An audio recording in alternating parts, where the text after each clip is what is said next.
to Oops All Segments, the very best podcast hitting your eardrums at this very moment. I'm Kevin.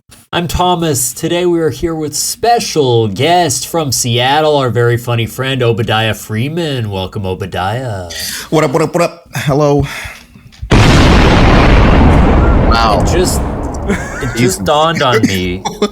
Is that a nuclear explosion or like a thunderclap? It's both. It says big explosion. You should be able to tell from the sound alone what sort of a bomb it is.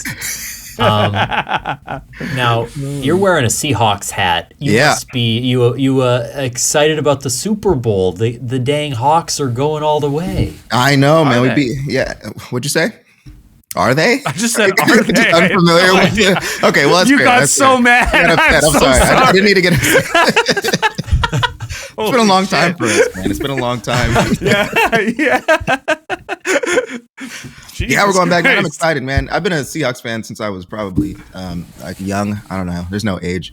But I actually don't really like watching football. I just like watching the Seahawks. So I know the Bears lost, so I'm sorry, Thomas. Yeah, we had a rough. I mean, I'm not a football fan really, but I'll get into it during playoff season when there's some exciting games. And there were some crazy games, so I was like, okay, I need to start watching. And as soon as I checked in, of course, it all crashed and burned. It's your fault, Thomas. My dad's from Buffalo, so the Bills are the other heartbreaking team that just fails every single year. But yeah. I think they got far. And the Seahawks have made close. it happen a few times in the last little while, right? Like the Seahawks won the big one not that long ago, right? It was 10 years ago, Kevin. Well, I was watching wrestling back then, and Daniel Bryan was a Seattle Seahawks fan.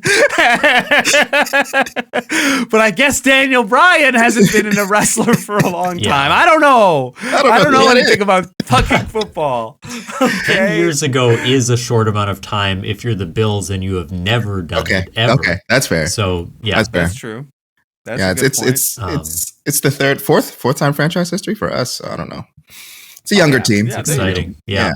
76. I'm just going to check in on Bad Bunny. I don't think I'm going to watch the game, but I'd like to see him perform. And Green Day's opening too. You going to watch that? Oh shit, really? I didn't know that. You got way more excited about Green Day. Holy shit. Well, no, it just is weird to have those two together. Why are they... Well, Green Day's opening the Super Bowl and then at the halftime show. Yeah. Not together. They're not performing. Puerto Rican punk would be fire, but I think that might be fucking awesome, honestly. Yeah. But anyway, he had Bad Bunny has some real like punk ass lyrics. He's got some songs that are not punk ass, but like punk esque. Yeah, God like a punk ass. He's got some lyrics. Yeah. What I mean is he's got. Yeah. What do you mean, Kevin? He's got also very Puerto Rican indefensible, actually. Kevin has long advocated not to recognize their statehood. I'm a separatist for Puerto Rico. Yeah. You want to be the 51st state so bad. Well, I want Canada to get in there. I want us to get in there before they even give it away to anyone else. Is that what's new with you, Obi? Well, what about personally? What's going on in your life, man? But what's going on in your life? You're just so head rubby right now. You good, man? Yeah, I feel like shit. I feel horrible. So distracting. It is funny. I get like acid reflux whenever I talk. It's awful. It really looks like Obadiah and I kind of have our shit together. And Thomas has clearly got like a fake background. And I feel like if it glitched out, it would popping in and out of frame. I'm so sorry for you, man. I'll stop focusing on it. No, you highlight anything about me you want. Your hair's a mess too. Yeah, I know. Look, I want them to be able to see why I sound this way. It's great. Yeah. I'm a barber, so that's why I said that about your hair. I've really? been barbering lately. Yeah. Nice. It's really fun. Most of the time, it's really fun. You know, especially when it's good. It's great. You know, when it's Do you like it when a client is talkative or not? Or you prefer like, are you more like a please shut up and let me do my work thing? I always have anxiety about me chatting the ear off of the person. Do you try to chat, or do you also? It kind of depends on the day. I feel like I match the energy of who's cutting my hair, but I'm similar. I'm like, so when I come in, I just assume no one wants to talk. I think that's a better way to go. And then if they start talking, I'll talk with you. I'm not mad about talking, but definitely. Sure.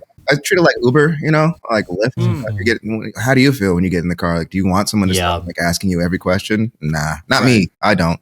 But if you start talking to me, I'll have a little conversation with you. Sure.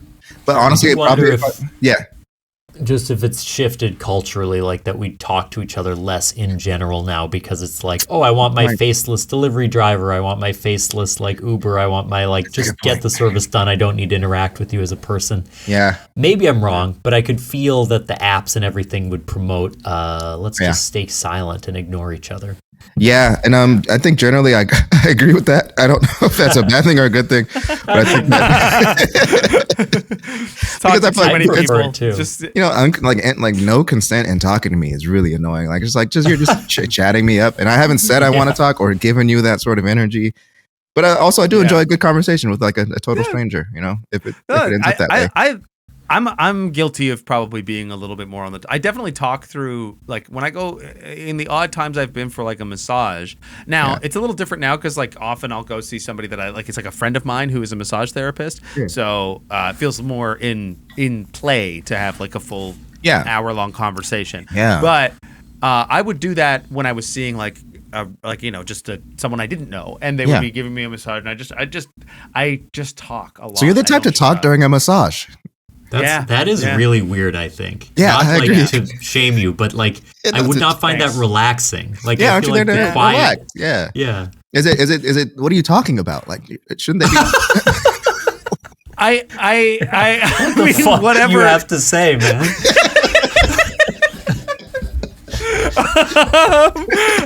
If it's not like directions, like what do you like, oh please, a little harder. Like summarizing shit you heard on a podcast, like I'm sort of what I do is I sort of prep my bits for this show while they're sort of working on my spinal area, and I sort of see.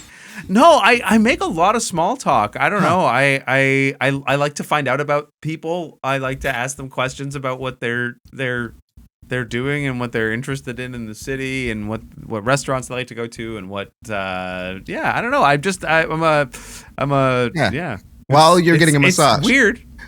Oh, this is in general. Yeah, I know it's weird. Weird, but it's like, something I do. Okay. It suggests that you're not relaxed when you're quiet. You know what I mean? Like that the way that you relax is through communicating. Ah, okay. If that's you, yeah. I think that is true. I think Kara would testify to that. I would say my choice to do stupid shit like this every week. We you know how like you're close friends with somebody when you can like sit in the car silently and like it doesn't matter. Yeah. Thomas and I have been friends for over 15 years, and we do this, which is the exact opposite of that. It's like that's wild. I'm a much more like. So, would you consider yourselves like a extroverted, or so that is that what that is? Like you're just more like. I think so. Yeah. Okay. Yeah. Interesting. I'm very chirpy. I like to. I think it's, Thomas has been trying to do his job without talking for years, but it hasn't been working. I don't think. Well, now that I'm a therapist, one of our skills is silence, like the therapeutic use of silence. So actually, it's interesting because I don't think I'm as much of a nervous talker maybe as you're describing, Kevin, but that I want to fill space. Like I have this, like if there's a silence, it's uncomfortable. So I'll want to fill it in, except for in context, like a haircut or a massage or whatever, where I'm like, I know I can just quietly experience this. And it's actually a relief. But if I'm sitting next to someone and there's like this expectation of talking, I will nervously fill the air because I don't know, I'll feel weird not doing that. I feel like Kevin. Go ahead, Kevin. No, please, Kevin. Good. Okay. Okay. All right. I'll just go ahead and go. Okay, I'll go. I can go. Yeah. I let that go.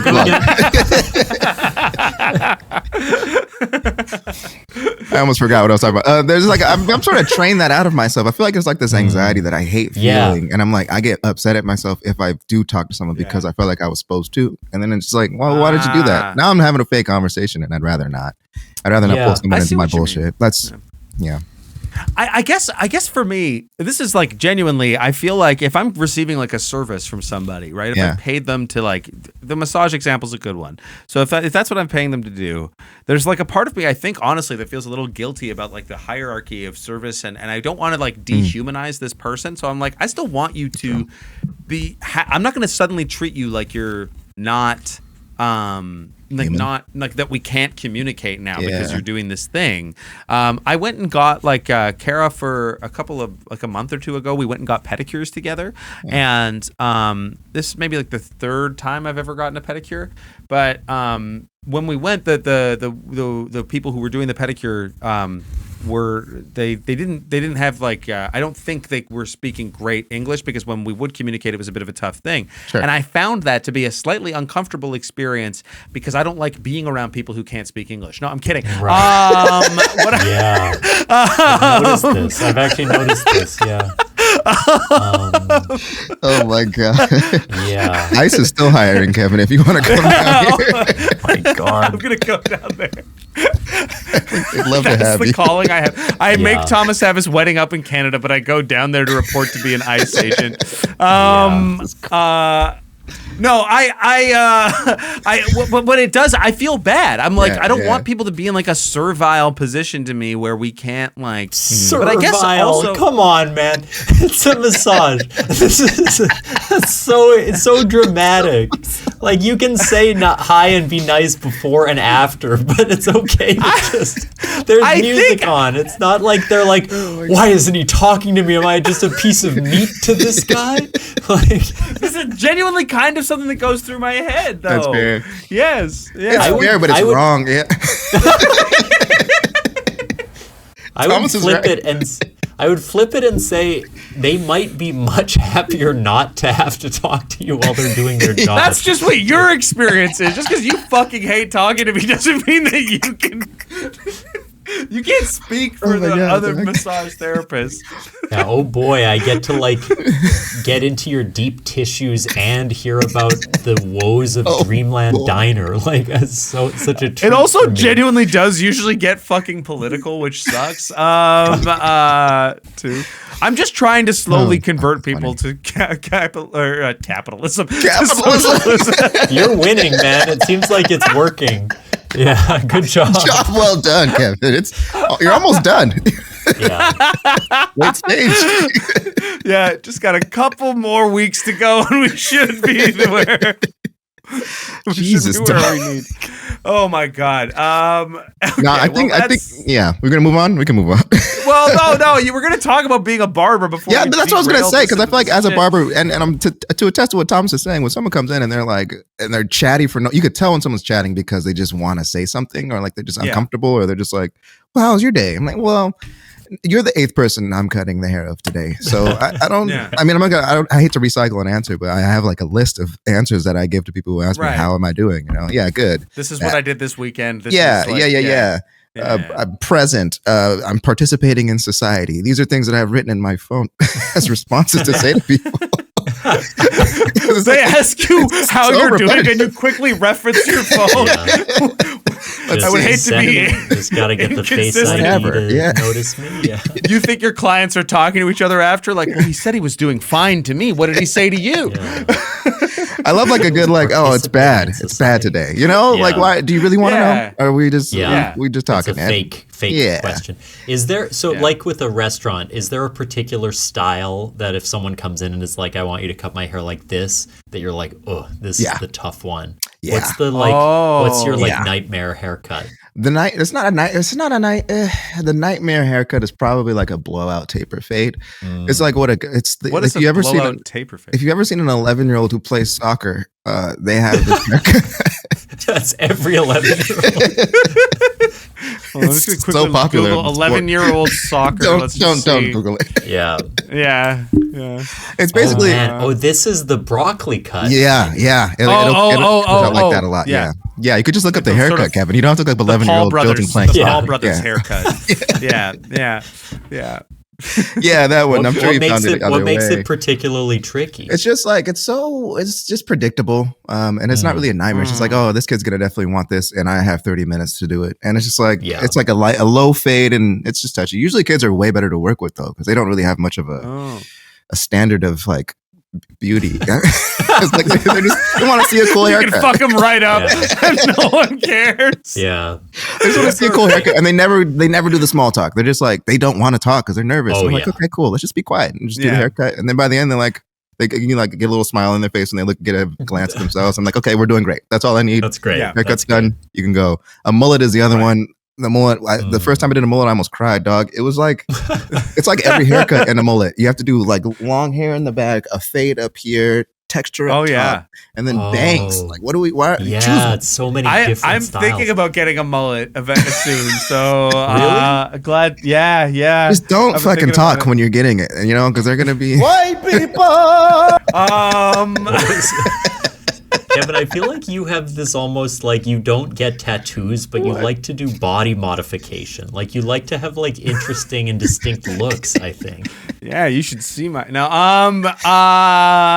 no, I like hairstyle switch ups. I like to do different stuff with my beard and my facial hair and the hair on my head because it's easy. I feel like the thing I don't love about like tattoos or even piercings to that degree is just the permanence. I feel like I can't commit to an idea that I want. Like I also know my hair, I'm like going to bald at some point, so I'd like to kind of like maximize the options I have. You can. Yeah. I'm like, let me experience these kind of things. Yeah. The mullet not? Is and like taking your grandma to Disneyland one last time.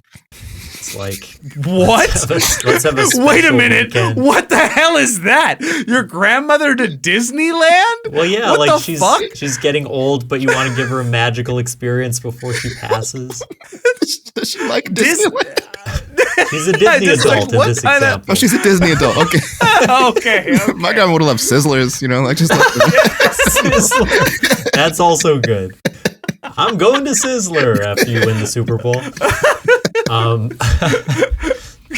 Grandma's going to Disneyland. Now, I want to say, I know we're chatting for too long here, but one more thing about the chatty versus not chatty. There's like the Gen Z stare. I'm sure you guys have heard of this. The like where you talk to someone and the Gen Z stare is like they don't have the impulse to sort of like check in with you or like say, give you like the pleasantries that you would get in a normal like customer service interaction. So it'd be like, hey, like do you have like oat milk or just like do you have like a milk alternative? And they'll just kind of like stare rather than being like, oh, let me check for you. Like there isn't that same instinct of politeness or something. What? Just what are they? They're just looking at you?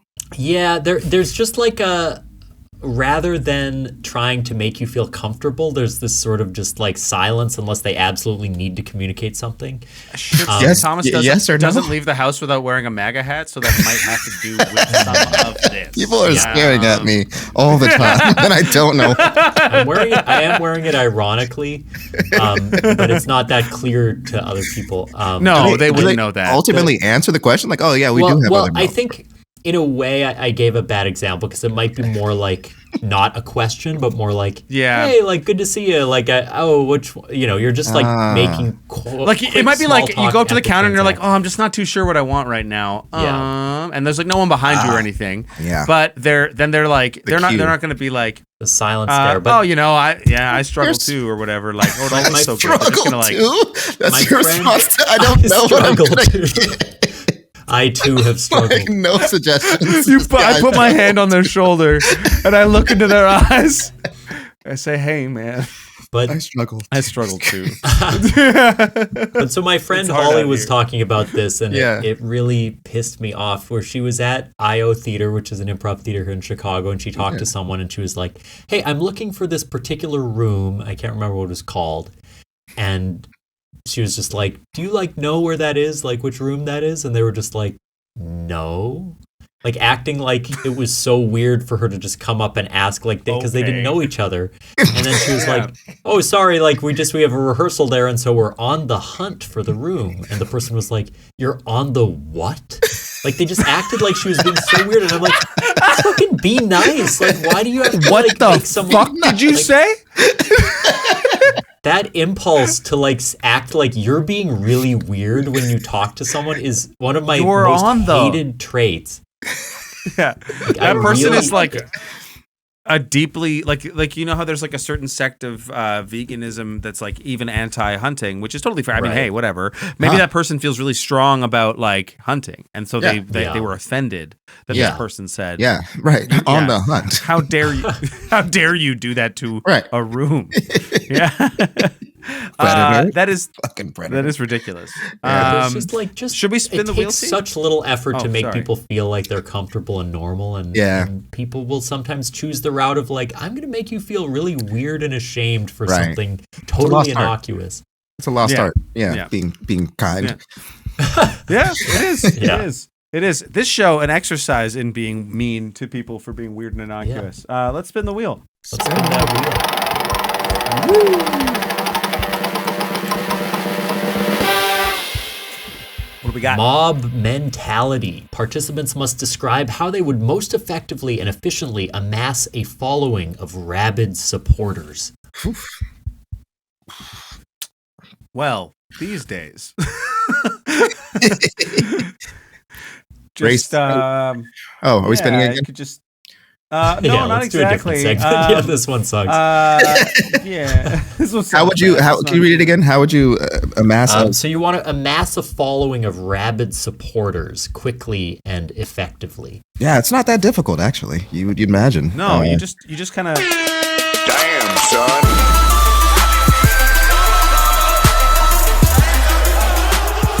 Welcome to the Right Slant Podcast Hour. Immigrants suck. That's exactly how you do it, right? That's the trick. That's all you have to do. Immigrants suck.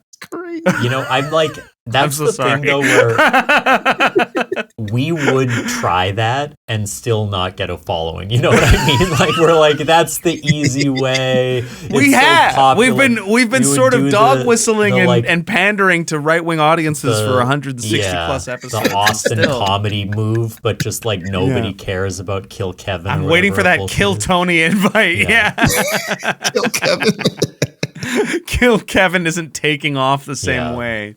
Yeah. It is funny how it takes how easy it is to amass a following when it's with hate or with like what is that? Yeah, outrage, right? Outrage. It's like you got to get people. Maybe let's look at this segment from like let's see what we could do to inspire people rather than getting them outraged. Let's utilize. Let's see like what would be the way in which you would.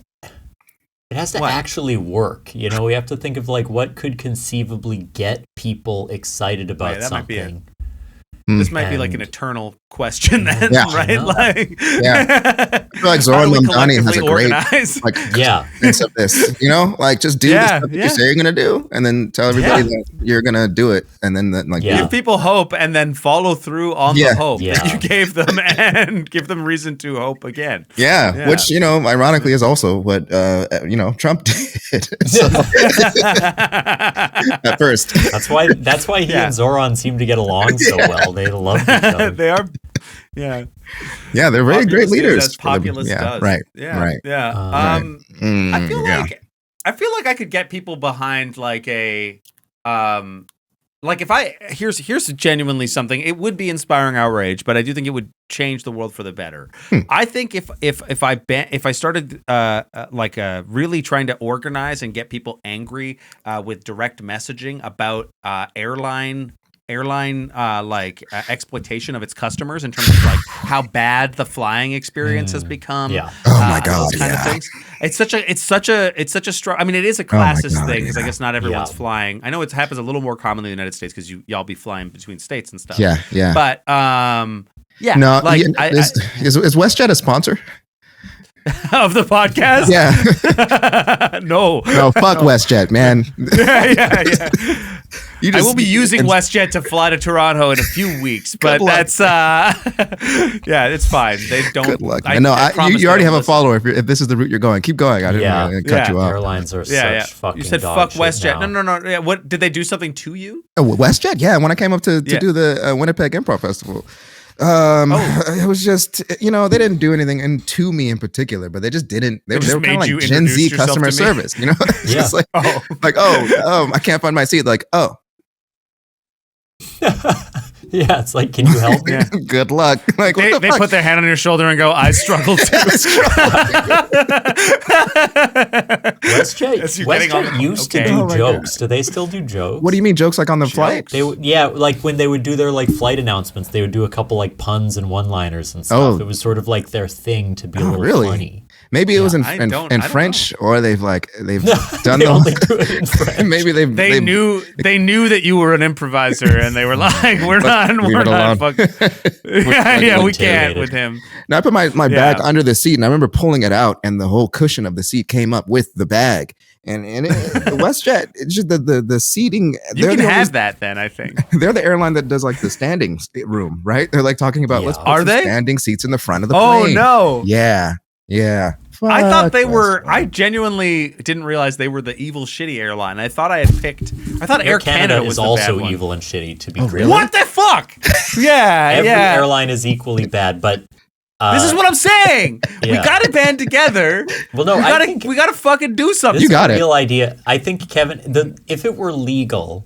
And you could station your kind of acolytes at different airports at specific like frustration, like pain points in the airport. Like the moment where they say, I am brown as you say this. Just pain points. So pretty coded acolytes at the airports is already we're playing in some pretty interesting territory. I don't think we are, but I understand how you get nervous here. But so you get to the point where you're there and they're like, hey, there's no room on the flight for your bag. And then you come in with like some legal documentation and are like, here's why what they're doing right now actually is illegal. And if you join my mailing list, we can change airline policy. Like you come in at all these moments where they fuck you, they trick you, they take things away that you paid for. And they'll say like, oh, we overbooked the flight. And you can be like, they shouldn't be allowed to do that. So here, sign this petition. Like, I think people will be so upset. And the thing you always get at an airport is that sense of powerlessness. Like, there's no one I can talk to. There's only one option. I have to get on this flight, so I'll just deal with whatever. But if there's someone there who's like, there is another way, like Morpheus in the airport or whatever. Standing in an airport in a black trench coat. Someone gets denied from their like, oh man, I don't know how I'm going to get to, I missed my connection, I don't know how I'm going to get to Quebec. And I just come over and I go, there's another way. And then I offer them, I try to hand them pills. The security pulls me out. Wait! Take the red pill! As I'm getting pulled. One of the like low points emotionally of my life, which sounds very small, but it's just like that feeling you get when you know you've been fucked and you cannot do anything about it. So I was in Europe and we had these like, we paid for this cheap flight path where it's like, okay, it's a backpack only, whatever. And we were like, okay, that's great. We'll leave our carry-on, but we'll bring the backpack. And we get to the gate. And like at the last second, just before we board the plane, they're like, just throw your backpack in this like container to see if it's too big. And it's slightly bigger than their thing. And they're like, okay, so what's going to happen now is you have to pay like double the price of the ticket that you bought to check this bag because it doesn't quite fit in the thing. And then you're also going to have to pay that on the way back because you now know that this is like, and I could see other people with equally big bags that just hadn't been checked, but for some reason they checked mine. And it truly is a moment where like you want to like fall on your hands and knees and just like collapse. It's like I there's no recourse. I can't do anything. And that's where Kevin comes in with a clipboard and says like, come with me. Yeah. I struggled too. I put my hand on their shoulder. I say, I struggle too. I realize you've just been fucked. Now come with me. Yeah, and I take them into the that like meditation room they have at the airport. You've just been fucked. Now come with me is your line. That's gonna get places. What did you take anything out of the backpack and put it on, or was that not an option? Just curious. I'm trying to remember exactly the detail. For some reason, it just was like, nah, yeah. In those moments, you're just like, fuck it, I can't do anything. You're gonna take my backpack. I guess here's $700. Yeah, I can't solve the problem in 30 seconds. So which is why I don't fly those budget airlines. Half of my rent. Yeah. Well, because they never budget. The ticket was like £20 and then the bag was like £80 or whatever. Like it's like they do the super, super cheap thing, but then anything gets this everything costs money. Surcharge. Yeah, right. You want some water? Yeah, another $8. You want two? $20. You want some air? Oh, turn the heat on if you want. Yeah. Old as shit. We don't do that. Yeah. We don't give you air. Should we take a break, Thomas? Yeah, come back. Take a break. We'll come back with Obadiah's segment. Woo! Oh shit! Yeah. After this. What's up, everybody? My name is Chance Nichols, and I am the host of We Didn't Peak. It's a podcast where I interview people who don't suck. I mean, they're people who are chasing their dreams, and we talk about their lives, where they've been, where they're going, and look, you don't have to be chasing your dreams to not suck. I know plenty of cool people who hate their lives, all right? Boy, this is less an advertisement, more an insult. Okay, well, listen to us wherever you get your podcasts, and follow us on Instagram at We Didn't Peak.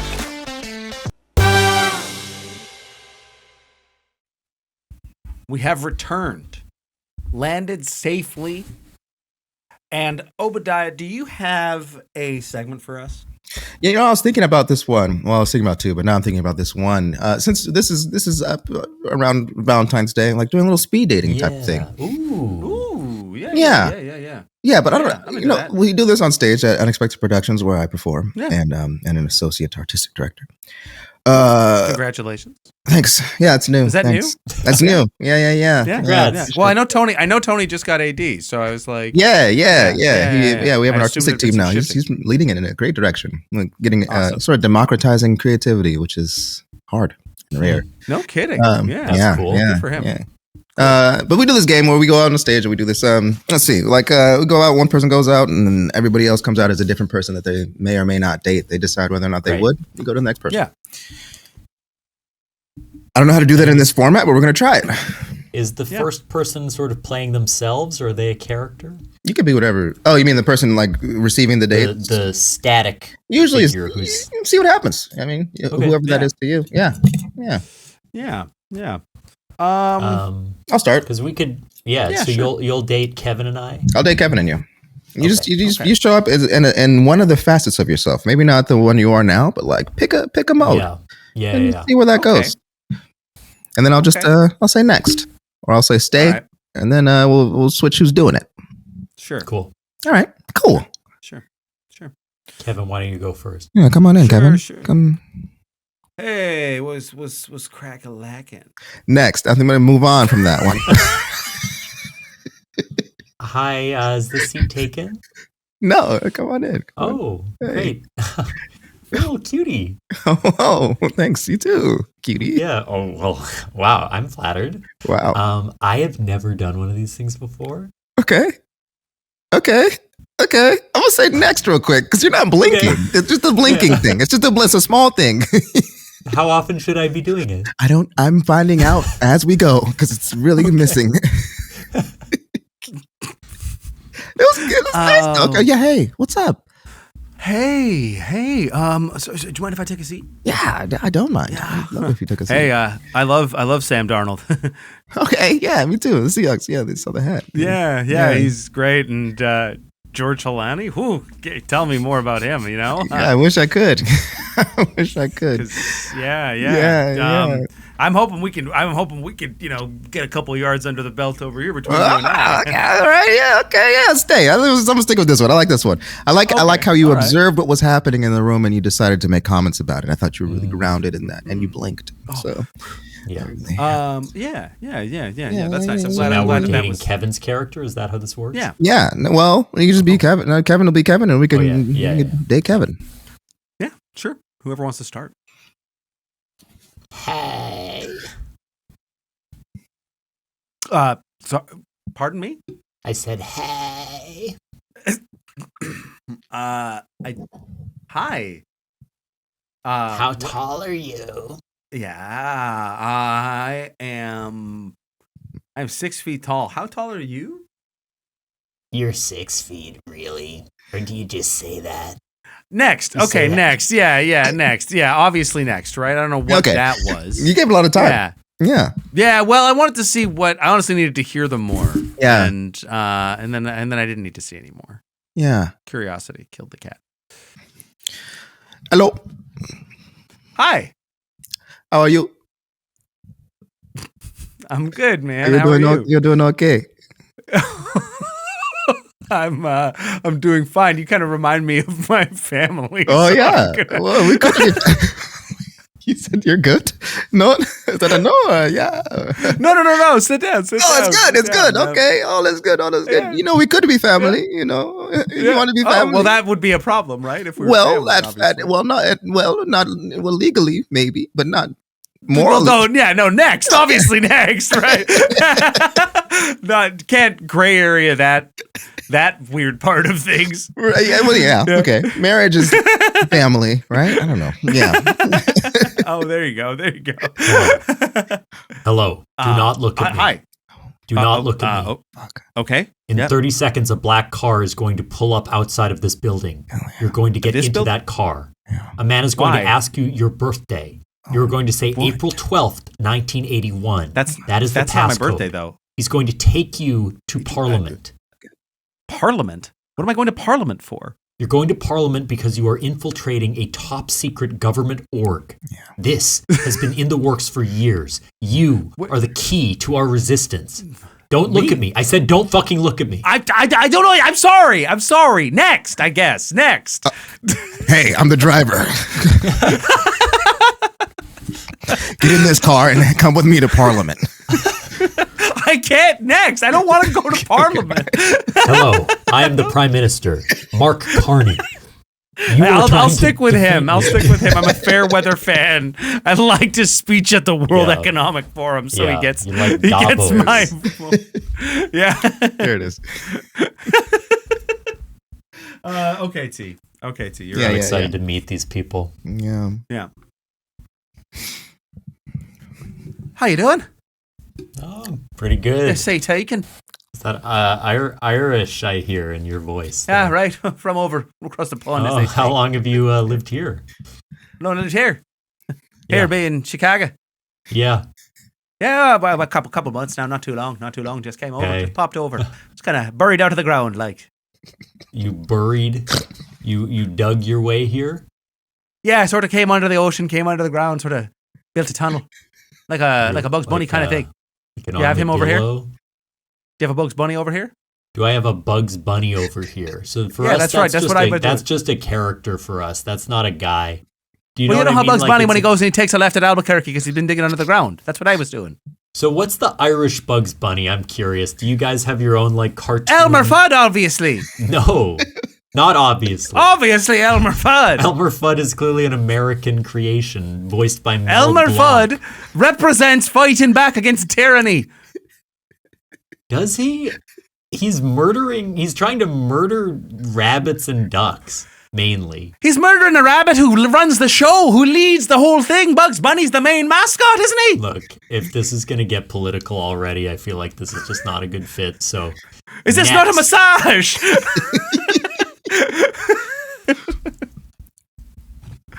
Hello there. Hey. Ooh. How you doing? I'm pretty good, actually. I've been having a nice time here. Yeah? Well, your time's about to get a little bit nicer. Really? That's right. Oh, that's quite forward. What did you can't have in go mind? back. You gotta go forward. You know what I mean? Oh, that's how. That's in a time sense, or have I crossed some invisible threshold that my life is forever changed? Oh, I mean, I don't know about that. I don't know what that word means. But I do like when you say it to me. So let me dumb it down for you. You dumb it up. Are you threatening me? Is what I was asking. Oh, threatening? No, I never. I can't threaten nothing. But I will give you a smack if you want it. I do. You want a smack? Tell me where you want it. Would like a smack. Tell me where you want it. So this is gonna sound so fucking weird. I need you to smack in between my cheeks. Yeah. No, that's where I like to smack. It's not weird at all. Not a spank. Do you understand? In between. A smack in between the cheeks. We gotta get it open first, and then we'll get into that. It. Yeah. That's easy to do. You know when you have a friend and you meet somebody Sorry, else? I didn't say next yet. Yeah, who is that? Who was this in the room? I'm actually still talking. I thought we were alone talking the way we were talking to someone. I don't usually talk to people like that in front of other people. Oh my God. So there's an Irish guy who seems to have good digging materials, which might be good for separating the cheeks and helping you smack in between. Trust the Irish. They got an Elmer Fudd who kills rabbits over Wait there. a second. You're interested in this Elmer Fudd fuck as well? No, I don't even know. I don't trust him. Oh, I know what this is. You're going to start talking about how he's tyranny or whatever. It's all tyranny. political shit. He is. How'd you know I was going to say that? Okay. Next. Excuse me. Have you seen a dog in here anywhere? Has anyone seen a dog? He's got white fur, a shock of blue hair just near the collar. Have you seen him? Of blue hair? Sorry, a blue shock collar. I don't believe in punishment for animal training. Well, he punishes. He barks and then it shocks me. You're wearing a shock collar. Well, yeah, they speak to each other. He has to have a shock collar on so that the signal gets triggered by his bark. Kind of an egalitarian thing. How'd you lose the little fucker? I don't know. I guess. Oh! Ow! Oh my God! You must be nearby. I just nut tapped you. And also I hear my dog barking. Yeah. So also. Oh. Why did you nut tap me, by the way? You seemed like a dick. I didn't like your vibe, so I tapped your nuts. I'm being shocked. It seemed and like you abuse animals and yourself. Now let me ask you something, if you can still hear me over the shock. You think that collar could sneak in between my cheeks real quick? What do you want? Oh! What? Just pop it in there. Let's try. Okay, I guess here you go. Okay, stay. Stay. You're keeping the shock collar. I'm sorry. No, I was talking to the dog. That wasn't for the game. Heel.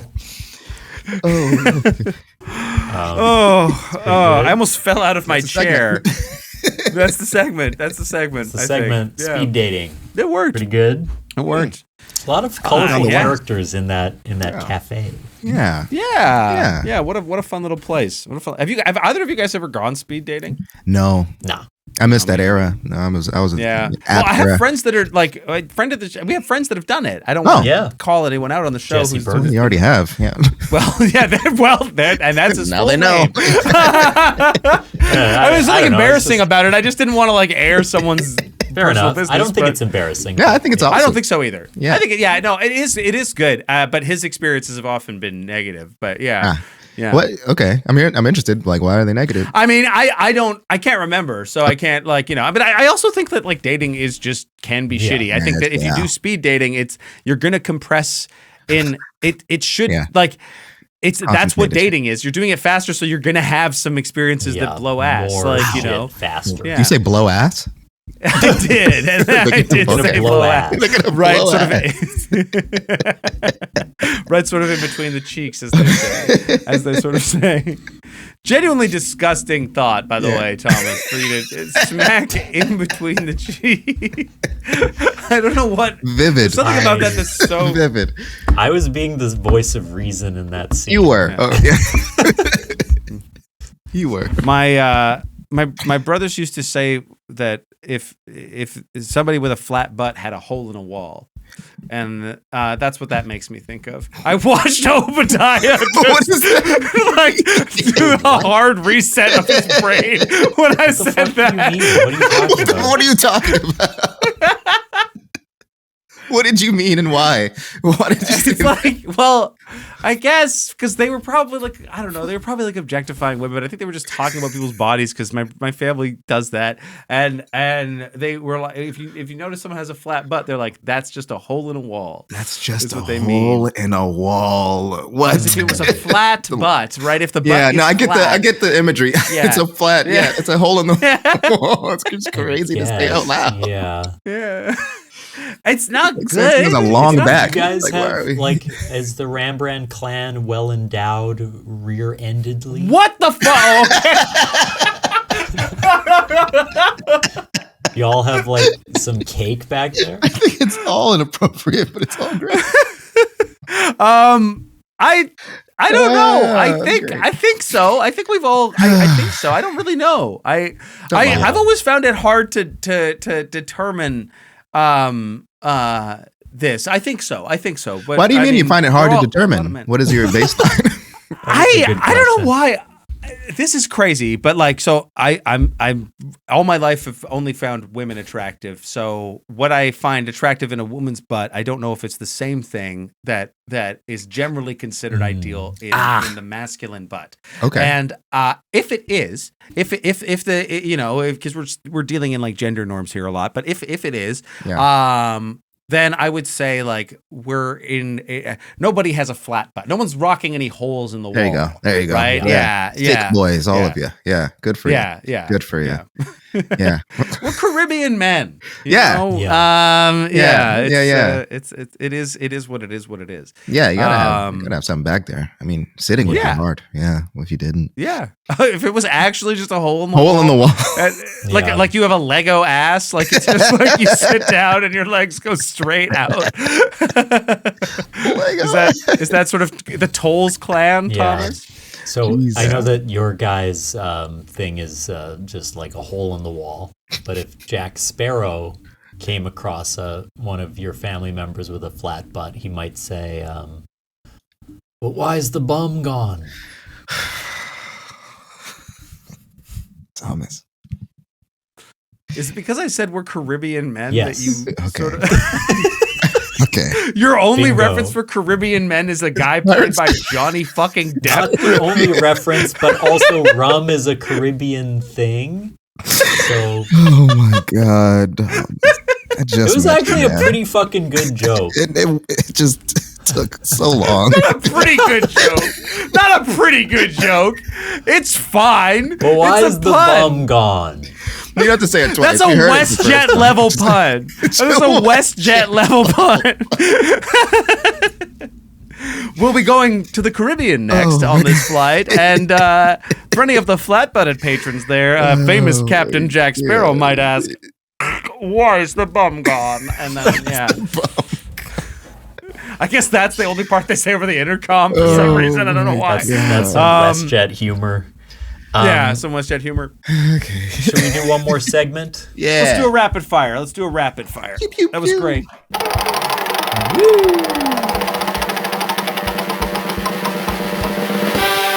What do we got? Real recognize real. Yeah, it does. Every time. Participants must decide which song titles are rap songs by Lil Wayne and which song titles were written by Kevin. 5 rounds. Oh, let's go. Oh, is there like a Easy. link to a document or something? There is no link. Is there? Okay, hold on. Let me just. I got it here. Okay, Yeah. I wrote this in 2024. Oh, perfect. So Big discography to work from. Yeah. yeah. Okay, hold on. Yeah, okay. So I'm going to give you 3 song titles each time. Okay. And you have to explain which ones, you have to vote on which one was written by Lil Wayne versus which one was written by me. Okay. Round 1. Song title first. Wayne Be Walkin'. Number 2. Wayne on Me. And number 3. Wayne's Takeover 2. So is one of them by neither of you? I think one of them is. In each of these, 2 of them are by Lil Wayne. So one of them is by me. One of them is by me. We try to identify. It's like 2 truths and a Kevin. Okay, 2 truths and a Kevin. That's right. And these are titles of songs or lyrics in songs? These are titles of a Lil Wayne song. Yeah. Wait.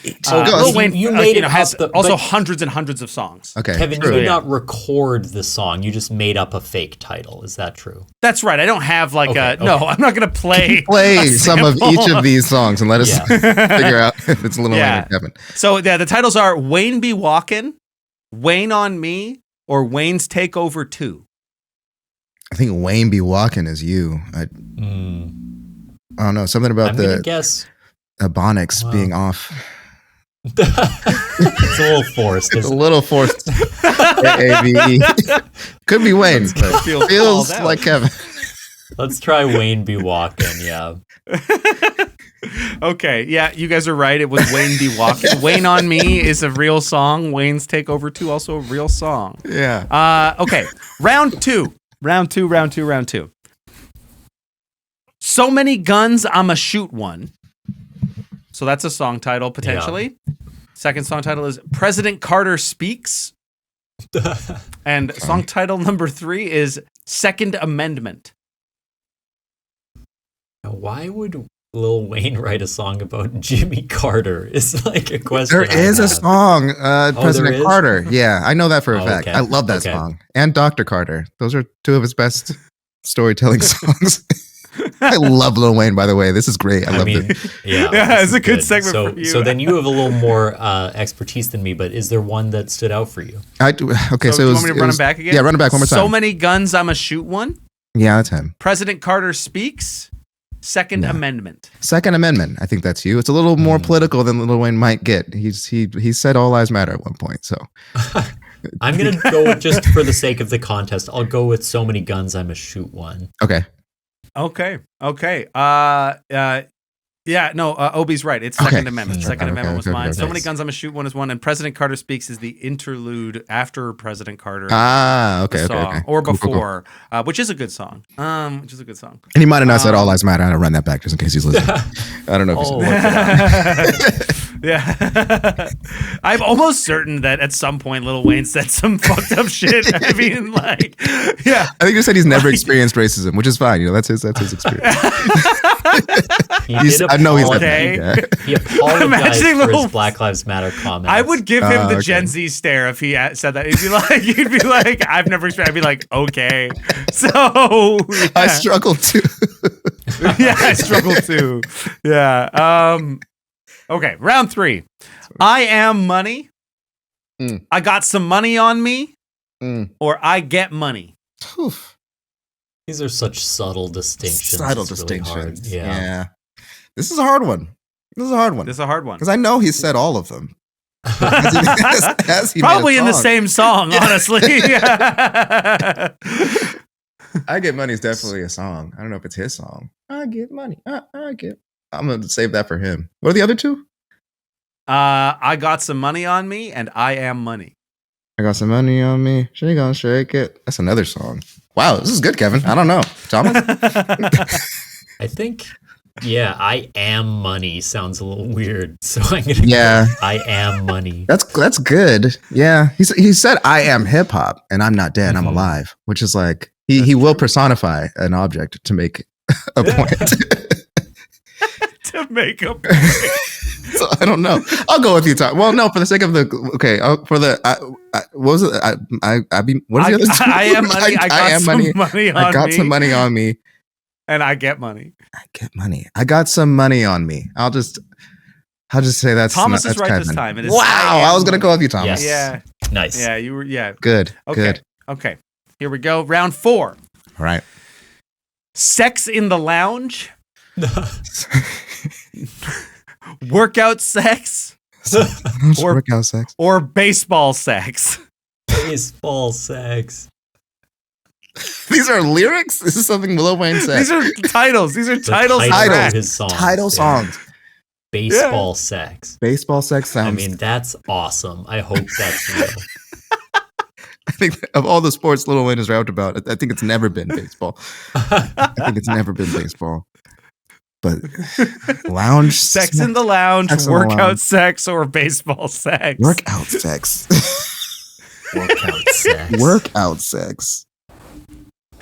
Sex in the lounge, workout sex, or baseball sex. Sex in the Lounge, when you really think about it, is quite strange. Like that phrase.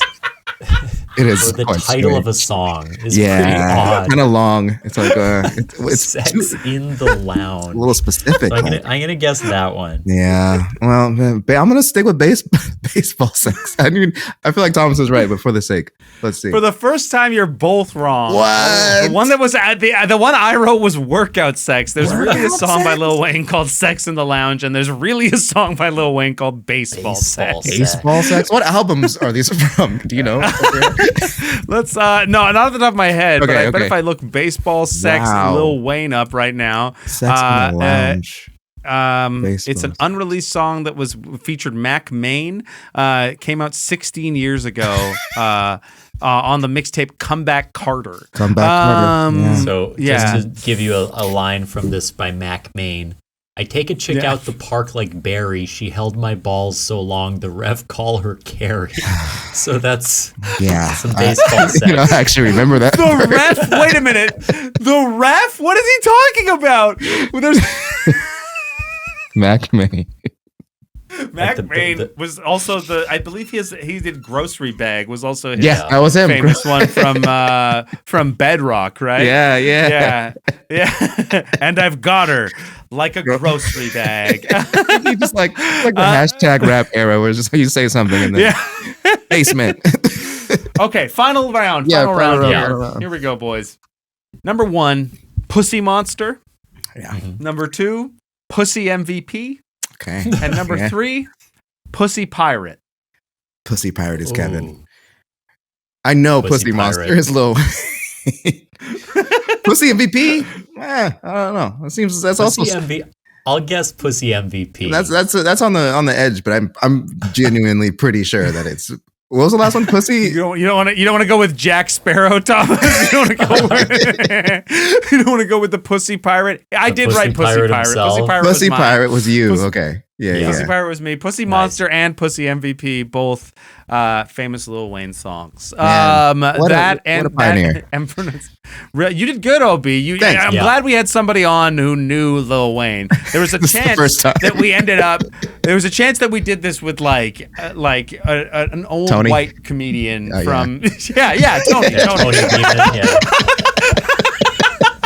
yeah, mostly Tony. No, that was fun. He'd probably be able to guess though. Tony's great at guessing. Yeah, he's good at those things. He would see through my lies. You'd be surprised. He probably knows a lot of Lil Wayne. Honestly, yeah. I mean, Lil Wayne I remember a lot of these songs coming out because I was very online and involved, interested in hip hop. When the mixtape era was a thing, and it was a really great time to be a rap fan. It was, the LimeWire era and forums and Kanye to the and different all these ways of communicating and finding mixtapes, and it was a cool time. It was, man, and there's nothing was fake. It's I found this leak and it's real. It's not like an AI version of some rapper. Yeah. Now all of that mystery and mystique is gone. Yeah, it's gone. It's all probably fake. Yeah. Well, now you can make. Now I could have made a segment. Now there definitely will be a podcast that does this, but has 3 songs, and 2 of them are real Lil Wayne songs, and one of them's AI, and it's just him being love AI Lil Wayne. It's so good. Oh my god. Little Wayne. Yeah. She sucked me off till all of my cum gone. I look at that pirate where is the bum gone? There we go. Wow. Yeah. That's got to be the bumper for the show, right?